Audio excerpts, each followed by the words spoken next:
অনুভূতি হচ্ছে সার্ভাইভারদের সাথে তো অনেকদিন ধরেই আমরা কাজ করতেছি এবং আজকে খুব ভালো লাগলো যে আজকে আমাদের সমাজসেবার ডিডি স্যার উনিও খুব পজিটিভ এবং উনি অনেক ডিটেইলে জানতে চাইলেন যে কিভাবে করে ওনাদের সাথে কাজ হয়, ওদের ফিলিংস গুলা কি।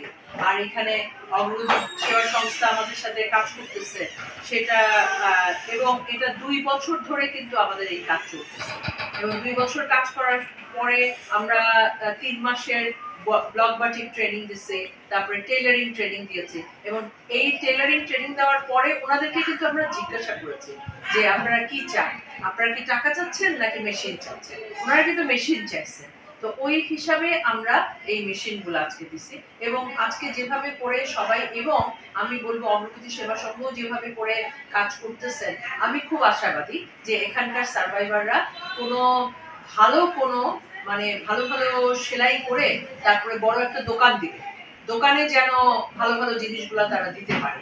যেমন এখন সরকারি একটা সহযোগিতার একটা কাজ আছে জয়িতার মতন জায়গায়, জয়িতার বিশাল বড় বিল্ডিং কিন্তু ঢাকা ধানমন্ডি 27 নাম্বারে, ওখানে যদি ওরা একটা আউটলেট দিতে পারে তাদের তৈরি পোশাক বা তাদের তৈরি শুধু পোশাক না, খাবারের আরো অনেক কিছু আমরা পরবর্তীতে আরো কিছু কার্যক্রম হাতে নিব যেগুলাতে যেন ওরা আরো আরো অনেক কিছু কাজে জড়িত হতে পারে এবং সফল উদ্যোক্তা হিসাবে কাজ করতে পারে।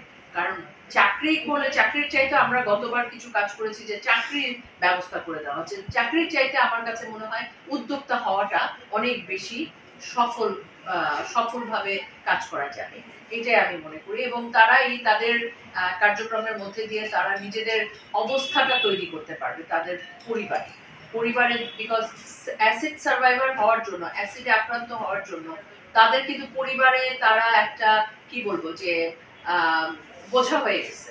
এই বোঝা যেন তাদের ফ্যামিলি না ভাবে সেইটার জন্য কিন্তু আমাদের এই ধরনের কার্যক্রম।